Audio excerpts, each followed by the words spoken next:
Retreat? Hell, we're just advancing in another direction.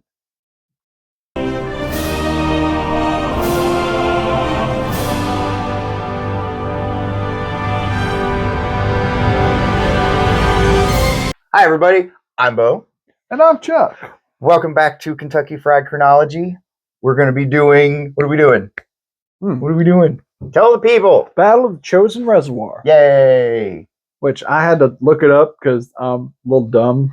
You didn't know what this was? No. Okay. Well, I knew what this was. I was about to be like, well, you were so excited last week. This is one of those things, like, even though the Korean War is called the Forgotten War, tragic, true story, I remember our history teacher, Mr. Walters, made sure to basically cover this entire battle in a single class and day, and one day, and then do basically the rest of the war in another day, because of how how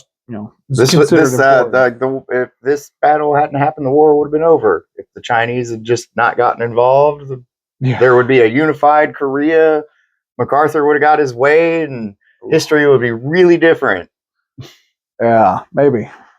We never know. We'll never know. But those fucking commies had to. If it weren't for you commies and your stupid butt. Had to get your motherfucking asses involved, didn't you? Oh. So go ahead, Chuck. Walk us through it. Give us the lead up. Oh, the lead up. Well, to the Chosin Reservoire. Well, the North, after encouragement from his fellow communists, Kim Il Sung, decided that it was time to reunify Korea by force.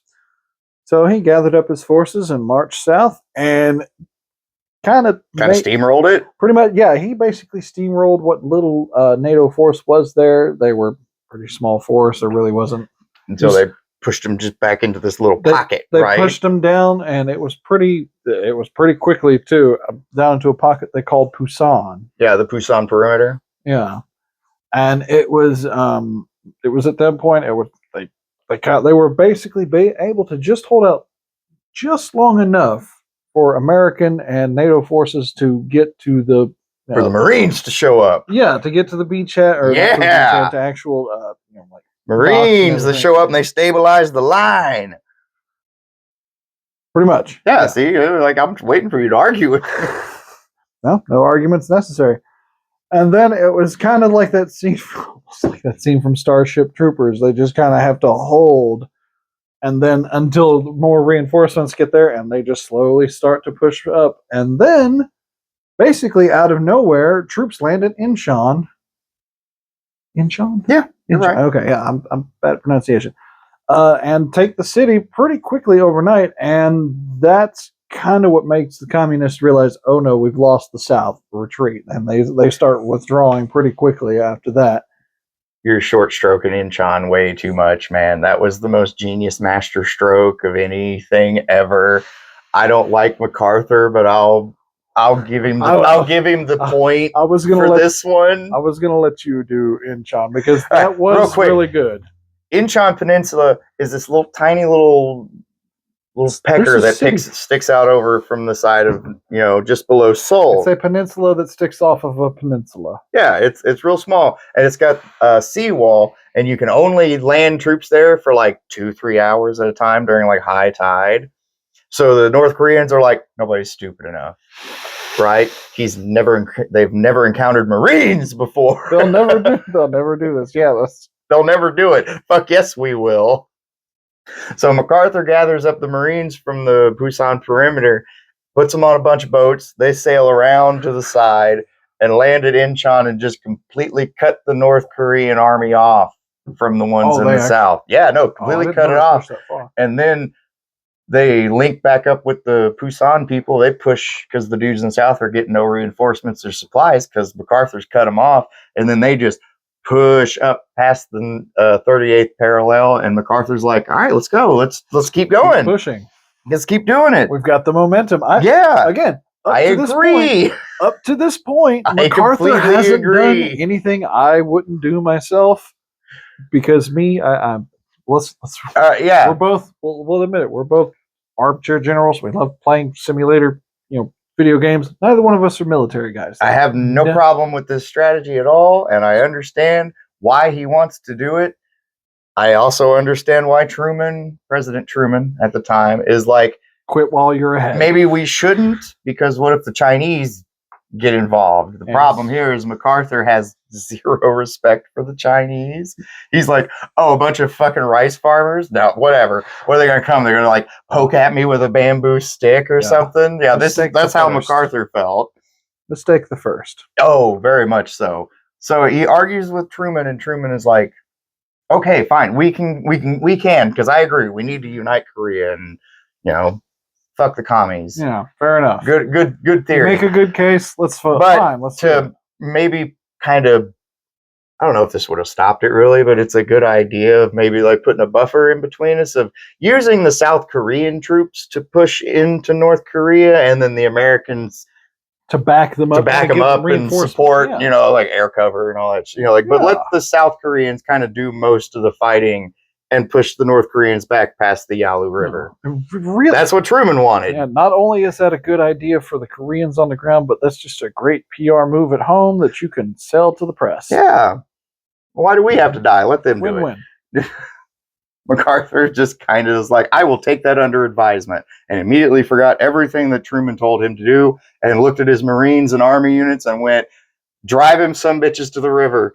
Fuck them. China don't want no smoke. They're not going to do shit. And it was going great, right? They put like, yes, sir. I mean, if you go look on a map, Chosin River is what, like 100 miles from the Yalu River? It's really close. It's not that far. Now, the Yalu River is the border between North Korea and China. Okay.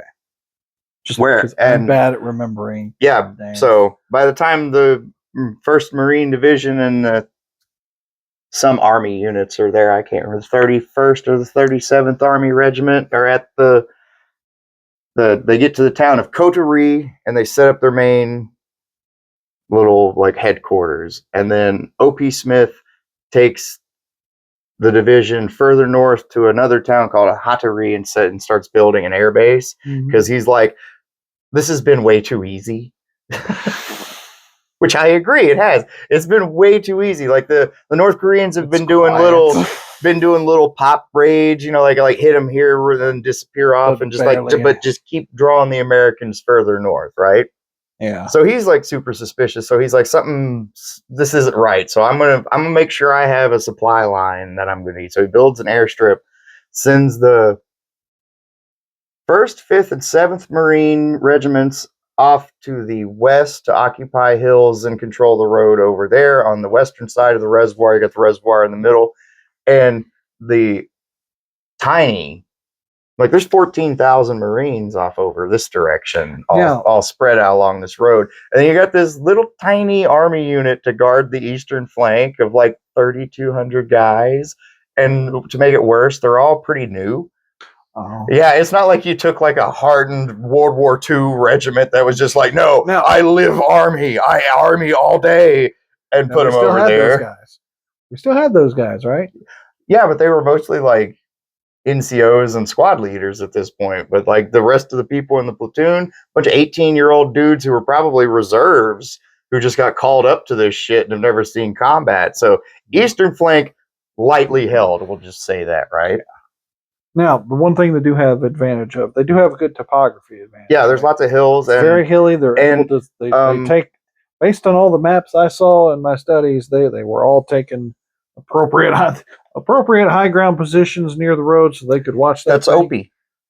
It's all Opie. He told him. He's like, no, something is going to happen. He had like when they were in Hatari before he sent them all out, he got all the company and like battalion commanders together and was like, look, this shit's been too easy.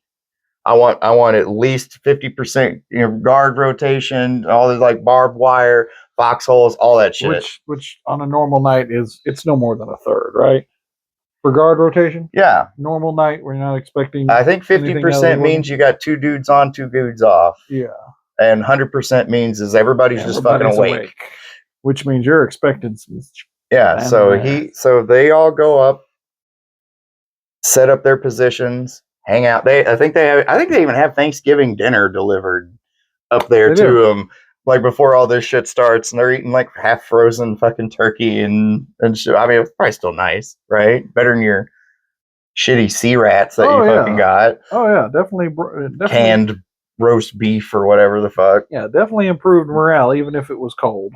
Go watch that Steve 89, the ration eater guy. Have you ever watched him? I think I've seen like shorts. Dude, go watch him. He's nuts. He eats all kinds of wild shit. Stuff, No, yeah. some shit that I'm just like, dude, don't. Please You're don't gonna eat that. die. Don't eat that. Was he the guy? Was he the guy that found the the Panzer chocolate in the rations at one time? Yeah, he does a video on those. They have the cocaine or whatever the fuck in them. Meth. Or, Yeah. it's the mix. The mix. I forgot because the Germans are so they're so crafty, aren't they? Wrong war. We're not talking about those guys. Wrong war. Anyway, sending us back in time, man. Meanwhile, we're 19, Back to the Future. We're in 1950s. The November 26th, 27th, 1950. All the Marines and everybody are up. They're in their positions, waiting for the advance to push them back because they don't know the Chinese are there. Yeah. There's been some whispers because there's been small unit actions happening, and they've been like, well, that looks like that's different. Not a North Korean uniform, is it? That's different. And over on the eastern side, the army commanders, like, they'd even gotten hit, and MacArthur had sent one of his general guys up there to check on him and see what was going on, and the commander was like, we've got at least 2 Chinese divisions out here. We've found insignia for at least 2, maybe more. And that general was just like, you're full of shit. They're just Chinese, even if it is. There's a few volunteers. Don't worry about it. And gets on his little helicopter and fucks off. So this all could have fucking been avoided. Yeah. Like we could have sent like way more reinforcements in there. Now, thankfully, we had a lot of air cover at least. Oh yeah, but so this shit kicks off on the the night of the 27th. Everybody's in their fucking rucks, having a sleep, and then what little sleep they can. Yeah, and it's cold by this point. Cold. No, it was already cold, but like this night it dropped. It dropped down to like -30. And the Chinese decided to launch their attack in the middle of this shit. So it's all bugles and whistles and GI, I kill you, GI. Ah! Okay. I can understand the Chinese strategy. They have the numbers. Yeah. So why risk losing numbers to frostbite and freezing? Well, if that was true, why wouldn't you give them like winter clothing and shit though? Because they have a lot of them and they don't have a large industrial base. Then wait for the spring. Because they got spring. Pretty thoroughly fucked up by the Japanese, like not even 10 years ago. I know, they just got done fucking with the Chinese Civil War and stuff too, but I mean, like, you're in North Korea in winter and you have 150,000 soldiers and half of them don't have shoes, let alone rifles. You'd hear all kinds of reports when this shit kicked off. They'd hit the flares and they'd see barefoot one wave come in, they'd mow them down. The next wave would come in, picking up the rifles of the first wave and keeping on. Give me your cup. I'll take care of you. One man gets a rifle, the next man gets the ammo. Yeah. One man. Yeah, like it's seen in Behind Enemy Lines or Enemy at the Gate, whatever that movie was. A great movie. That's a great movie, but not what we're talking about. So the Marines are fucked, right? Yeah, they're outnumbered 10-1. And what foxholes they were able to chip out of the ground are not. And they get completely surrounded. Like the entire reservoir and all of their positions are entirely surrounded. Yeah, the 1st and 5th Marines up here at the northern ridge, at the farthest most part of it, get completely surrounded and cut off. The road going down, there's a little ridge where Fox Company was positioned to keep that road open. It's like only like 1,000 dudes, man. They fucking get fucked up, but they hold.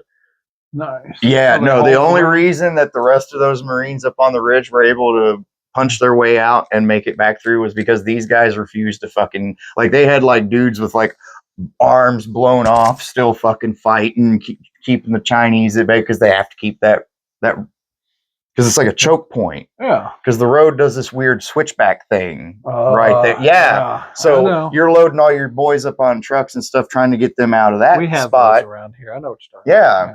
Imagine trying to move 8,000 dudes plus wounded and equipment under fire around it and not have control of that. So those guys fucking they did their fucking shit. It was like fucking like 300 of them made it out. It was nuts. They got fucked up there. But at the same time, back at Hattori, the main base where O.P. Smith is at and where he's building his airstrip, they get attacked.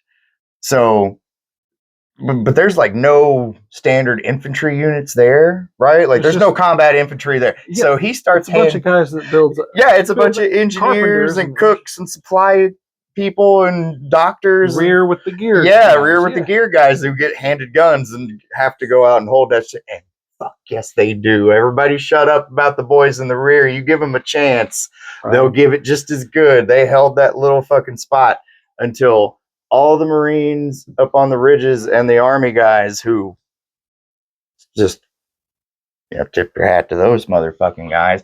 3,200 of them up there on the eastern side, right? Remember I told you, and a lot of them are raw recruits, if you remember. All right. Only 600 of these poor fucks make it back. Colonel McLean and Colonel Faith are the whole reason that they weren't completely annihilated. Colonel McLean was in command at the beginning of it, and he knew something was, as soon as that one general left and was like, you can fucking handle it, he was like, oh fuck, it's gonna get bad. So he tried to form as good a defense and stuff as he could, but then he got killed. So Colonel Faith had to take over control, and he was like, if we don't leave, we're fucked. So he's responsible for them getting out of there, breaking out, but he was killed in the breakout.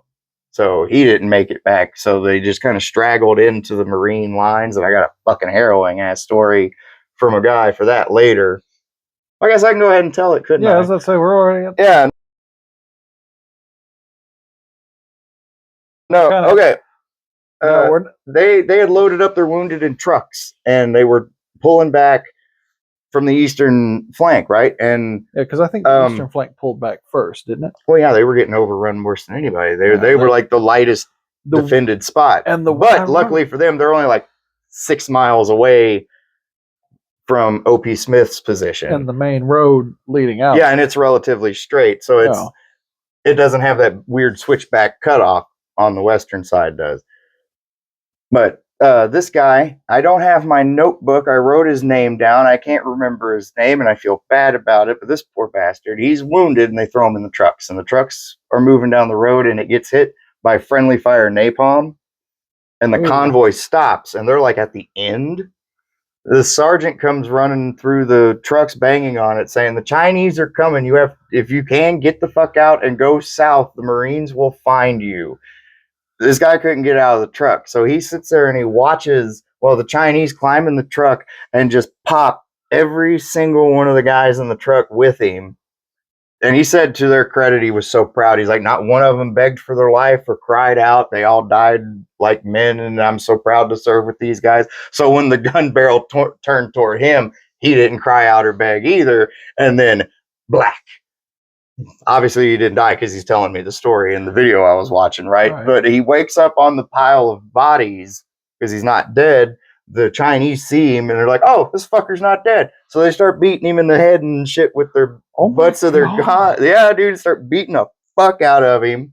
So he learns his lesson and plays dead, and they lift his head up and he's like, I just held my breath and just stared down the road, and they dropped my head and said something which you would assume is like, he's dead, fuck him. And then threw him on the pile of bodies, and then he waited for them to walk off into the snow. As soon as they blurred into the snow, I rolled off the pile and started crawling. And he crawled down the mountain, and he crawled up one and down another one, and he was going, and he saw something coming toward him from the snow, and he's like, shit, I went the wrong way. Right? He's thinking it's the Chinese, and it's a Marine coming up. And he's kind of wounded too and stuff. And he's like, don't worry, man, they're right there. They're coming. And a Jeep pulls up and finds him. And this guy fucking made it. And I was just like, fuck, dude. Ed Sheeran. His name is Ed Sheeran. That's his fucking name. You're messing with me. No. That's just a coincidence, then, isn't it? Why? Isn't there a singer named that too? Is there? I remember the girls talking about some guy named Ed Sheeran. Is there a years back. singer? Okay, well, there's a Corporal Ed Sheeran who survived an awful experience during the Korean War. Let's test of manliness. Yeah, Which Ed Sheeran do you know? Yeah, which one do you know? How manly are you? No, I got a lot of these from the American Veterans Center. They have a lot of great videos of veterans just telling their stories on it. So I'll tag that up somewhere. Yeah, it's been my experience with veterans. You got 2 out of 3 of them will be like, I don't really want to talk about it. Or they'll be like my grandpa, and he would happily tell you any boring logistical or cool training story. If it's a training Barracks Tales. Barracks Tales. Or it turns sideways when you go inside, or stuff like that. But anything related to combat, I don't think he'd ever talk about. But there are some veterans who will absolutely tell you anything. Sometimes you gotta be careful asking veterans about combat. You get stories you don't want to hear. Yeah. So you hear shit that gives you nightmares. Yeah. But be careful. So where are we at? Oh, the Marines on the west and the Army on the east have pulled back to the little village of Hattori with the engineers. Yeah, they've all consolidated. And OP Smith. One big block. The airstrip was a great fucking idea. It was the most genius move of this entire thing, because not only can we get supplies of ammunition, food, water, we can also medevac the most grievously wounded, and they might have a chance. So OP's the fucking man, right? Right. All right, well, we can't hold forever, so we got to do something. We got to break out and move south toward the 1st Marine Division at Coterie, where our man Chesty Puller is at. Remember Chesty? That's the most famous Marine ever, and just the hardest looking jaw. I love pictures of this fucking guy. He looks like a bulldog and a human hybrid. He's like, that is an intimidating fucking face. Look at that mug. I'm hoping the whole time I remember to just full screen, just Chesty, his fucking whole face. Also, if you're not familiar with it, check out his career after Korea. Also, he served all the way up until Vietnam. The only reason he stopped is because he had a stroke, and they told him he had to. You have to stop. And that was in like 71. Like, he was still commanding troops in like 62, I think. He was still doing shit. Oh, yeah. So he's like 75. He's old as fuck, and he's still out there. Like, kill them all. But yeah, he's holding check out. Yeah, he's holding Coterie, and OP Smith is having his whole fight up there. So while all that's going on, Chesty is like, we need to break through to them. They need reinforcements. So he gathers up 900 dudes, and like some 200 of which were actually British Royal Marines. Right. So shout out to our British brothers for helping out in this one, because they took crazy casualties. Also, apparently they did have 600 South Korean. They're already up at Hattori with OP Smith. They were part of the support shit. They're already fighting, and they take crazy casualties too. So because you're some ballsy ass motherfuckers. If based on what my research says, the Chinese didn't have a lot, but what they did, they had a lot of, and apparently that was a lot of mortars. Oh, speaking of mortars, we were about to go through this whole battle and not mention the funniest fucking story that everybody already probably knows. What? The Tootsie Roll story. Oh, this is that battle. Yeah, we need 40 millimeter fucking mortar grenades, we need right? Tootsie Rolls. We need Tootsie Rolls, and some dumbass was like, okay, what a weird thing to need. That's a weird thing to need in a battle, but all right. Crates and crates of fucking Tootsie Rolls. Which, I mean, food, I guess, because, I mean... But since it was so cold, it would also function as... You would just, you just suck on it, right? Well, that, you could get it wet, and then it was actually used as a very I can't remember. glue. I can't remember what unit it was, but there's some unit, their trucks were all shot up, and it was a redneck. Oh yeah. It was some guy from West Virginia. He's like, Some hick well, they pulled hell, up if you just chew this a little bit and stick it right on that hole, start right up. There we go. Go on. It was. Well, I'll be damned, Cletus. Well, I'll Good be damned, job. Cletus. It worked. Everybody in the trucks. But, back to the relief force, the 900 that Chesty sent to try and break through. Only about 300 actually make it through. Like a third of them are wounded or killed.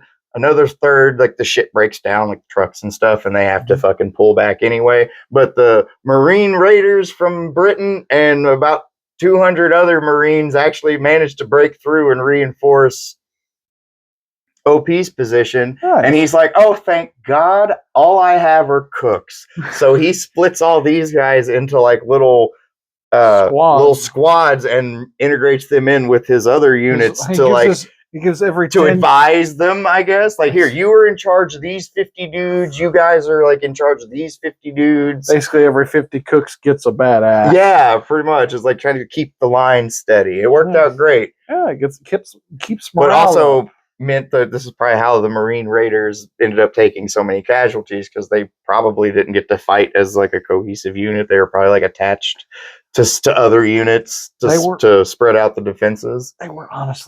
They were basically the American version of commissars.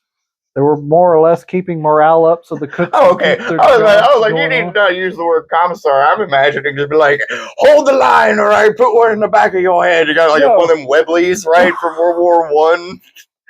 No, but in a positive way. Stiff British officer, like, if you do not charge the Chinese, I shall place one swiftly between your eyes.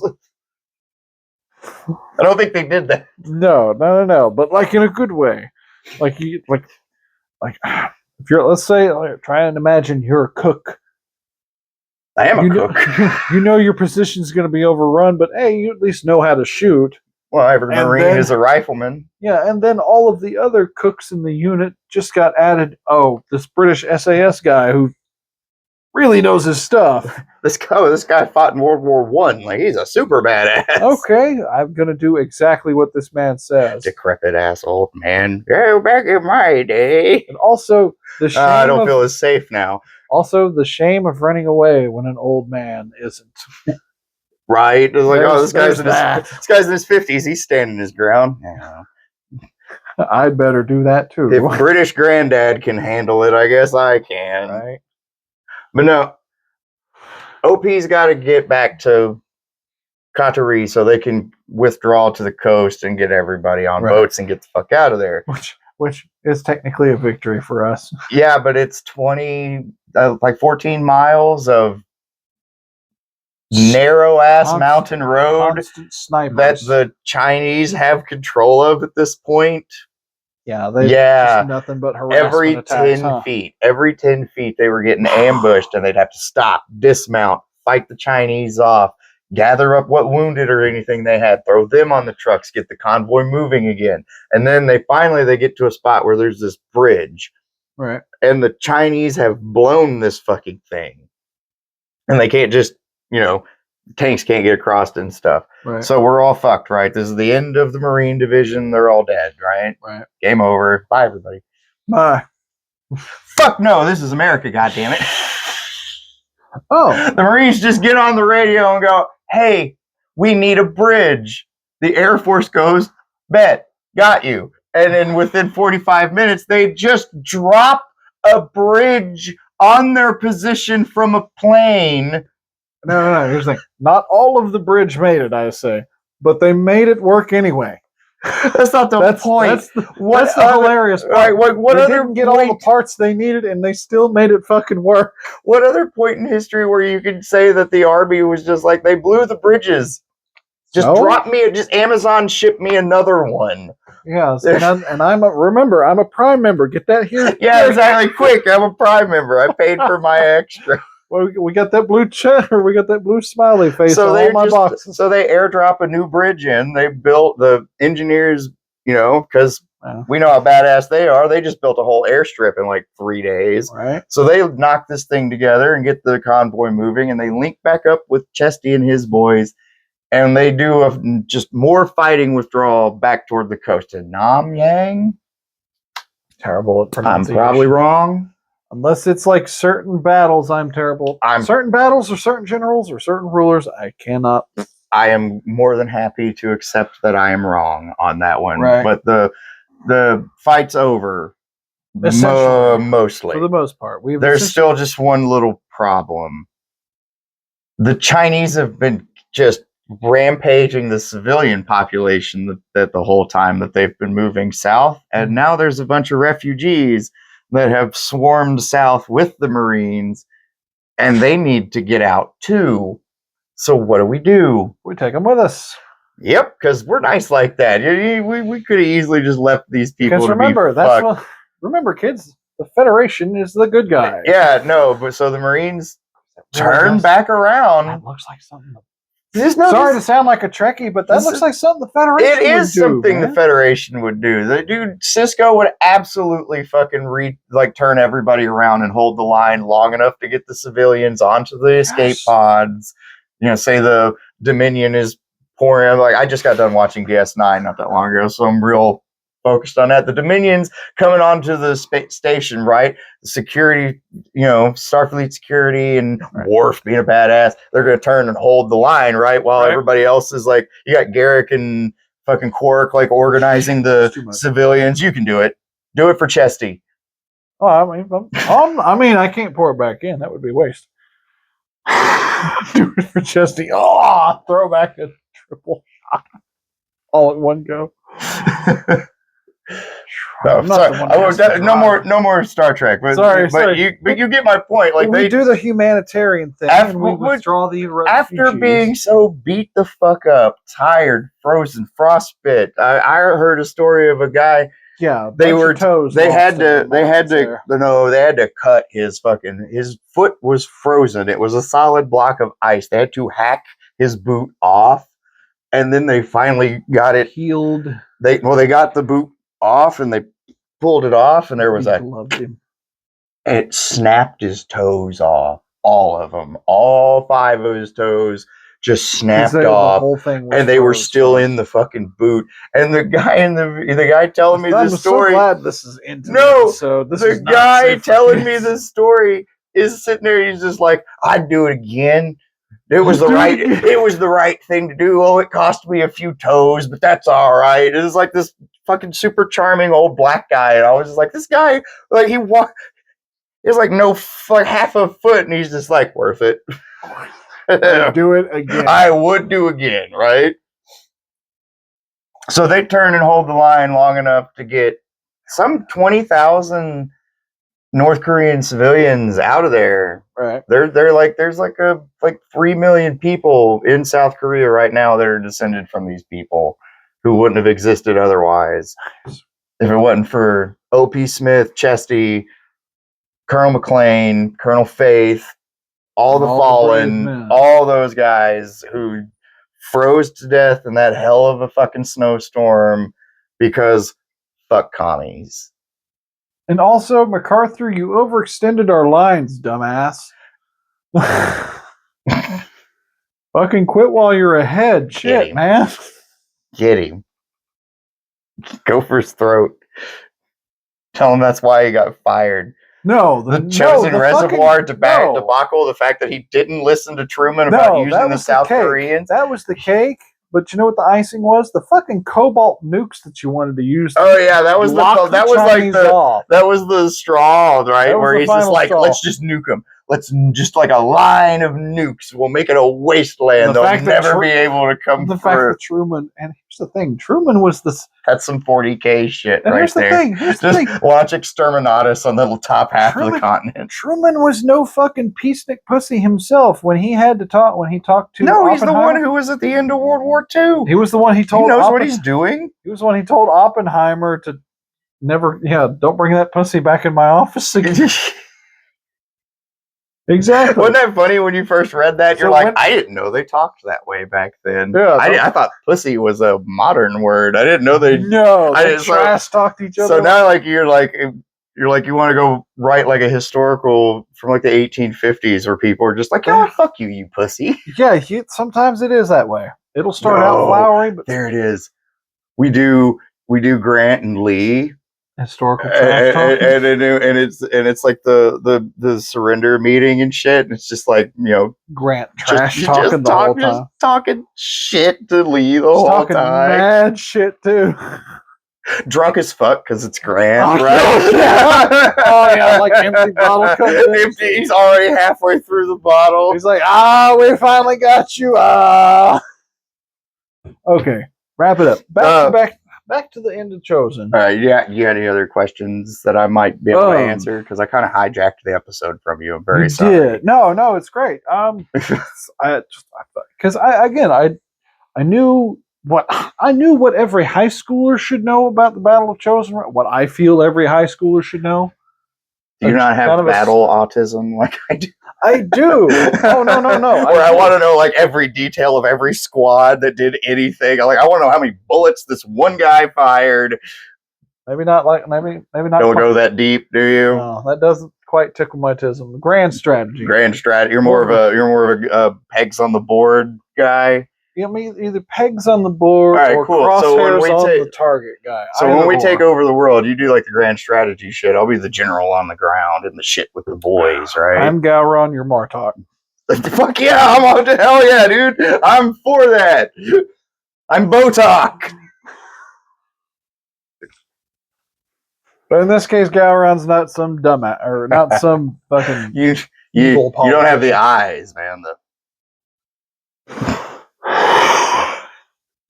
I'll give you this. Glory to your house. Man can cut a promo. Anyway, we're basically done. The Battle of Chosin Reservoir was basically one of those things every American high schooler should know, because a lot of your grandparents or great grandparents were either directly, indirectly, or were at the very least someone at home who would have had access to the papers. That's the thing about the times back then. You were involved in it on the ground and knew everything about it, or you heard very little because there wasn't much in the papers, and TV wasn't really much. Shut up. Papers. I have heat with the papers on this. Fuck the papers. Did you not look into like any of like the news headlines? I didn't look into because by this point we have pretty quick communication between. It only takes a couple hours to get information back to the States and print it up, right? So and this battle went on for like 2 weeks. It went from like this November 27th to December 8th. Oh, a solid 2 weeks. Oh, it went a while. It was a long fight, hard fight. And there were news people on the ground there reporting, and they'd send their shit back. Every headline, the Marines are dead. They're gone. If you have loved ones in the 1st Marine Division, you may want to say goodbye to them, because they are so fucked right now. Good Lord. I get it. Freedom of the press exists. I get it, but can we have? I know it, and I get. Don't kill the morale. The civilians. Yeah, I get that too, but then you're like, okay, that's how you lose the war. Yeah, but then you got to think about. I'm the photographer. I'm the reporter. That's if there. It leads. I get it. Oh no, I'm the reporter who's there. I'm on the ground. I'm seeing it. I'm seeing hundreds of thousands of Chinese with no hope in sight that I might not even get the fuck out of here, and I'm not even a combatant. Yeah, right. It's one of those situations. So, like, I get why they. Something tells me that personally, like the reporters thought that that's what's going to happen. Because I don't know why. I don't know why. But the newspaper at home should have been like, maybe we don't tell the families that their loved ones are just fucked until we are sure they are fucked. Tell them. We're in a hard-fought battle with the Chinese. It's hard. It's going but it's not over. Our forces are holding, and our Air Force is exactly. Write it with a little hope. Yeah, the United States Air Force keeps hope alive. As we constantly bomb the commies into oblivion. Yes, but not just in the fucking newspaper, just like 1st Marine Division annihilated. And it's like the fight's not over yet, man. No, 1st Marine Division continues to withdraw. Not even. No, fuck you. Fuck that word. Continuous. Fuck that word. Continuous is advanced southward. Yes. Fuck you. It is not a retreat nor a strategic withdrawal. We are simply advancing in an opposite direction. Oh, and with that note, Hoorah! now we must draw from the pot of knowing. Yes. Please, something dust-covered, swords and sandals. Yes. Oh my God. Shubadi doo. No, dude. I for real will take something before the 16th century. The Battle at of this Kadesh point. is in there. Yes. Also, pike and shot warfare. Oh my God. Since you mentioned 16th century. Oh my God. I'm going to freak out. I can't see what's happening. Gladiators! Yes! Fucking gladiators! Gladiatores! Yes! Valentia! Yes! We were about to die. Salute you. Cue the AC/DC music. For those about to rock. Come on. Yeah. Yeah, I know. Fuck yeah. So yay. Finally, after, when was our last one? Like 5 weeks of more modern and Oh my 5 God. weeks of bullets whizzing by our ears. We get to hear the clang of The swords clash of steel. and the roar of the crowd. The roar of the crowd. It's gonna be fucking great. Gladiators next week on Kentucky Fried Chronology. Our cups are empty. Our cups are empty. This is bad. You want another one? One more for Chesty. One for Chesty. God. To the fallen. We'll see you next week. Go out there and learn something.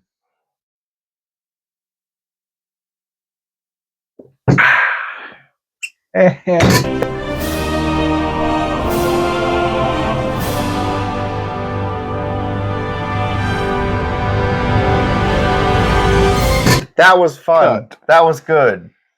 Oh God. Drink it, you pussy. Do it for Chesty.